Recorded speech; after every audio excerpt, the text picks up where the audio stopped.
everyone আজি সম্পূৰ্ণ অসমীয়া ষ্টাইলত মাছৰ আঞ্জা বনালোঁ আৰু মাছৰ আঞ্জাৰ লগতে আৰু কি বনালোঁ আৰু কেনেকৈ আজি মই দুপৰীয়াৰ ভাত সাজৰ থালিখন ৰেডি কৰিলোঁ আহকচোন আপোনালোককো অকণমান দেখাই দিওঁ আৰু সোনকালে মোৰ পাকঘৰত আহি যাওক আৰু এয়া মই বনাব লৈছোঁ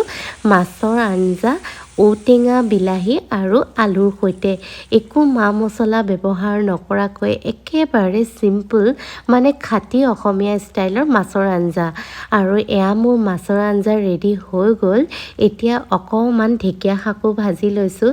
আৰু এয়া মোৰ ঢেকীয়া শাকৰ ভাজিও ৰেডি হৈ গৈছে আৰু আহকচোন এতিয়া থালিখন ৰেডি কৰোঁ আৰু এয়া মই মোৰ মিষ্টাৰৰ কাৰণে থালিখন ৰেডি কৰি আছোঁ এয়া গৰম ভাত দিছোঁ আৰু লগতে এয়া মাছৰ টেঙা আঞ্জা খাবলৈ বহুত টেষ্টি হয় ঔটেঙা দি বনালে আপোনালোকে ভাল পায় নে নাপায় কমেণ্টত জনাব দেই আৰু ইফালে ঢেকীয়া শাকৰ ভাজি দিছোঁ আৰু ইফালে এক পিচ মাছ ফ্ৰাইও লৈছোঁ আৰু এই আছিলে আজি মোৰ দুপৰীয়া অসমীয়া ষ্টাইলৰ থালিখন আপোনালোকৰ বাৰু কেনে লাগিল কমেণ্ট কৰি জনাব আৰু ডিজাৰ্টত আছিলে এয়া মিঠা দৈ ভাল লাগিলে ভিডিঅ'টো শ্বেয়াৰ আৰু পেজটো ফ'ল' কৰি দিব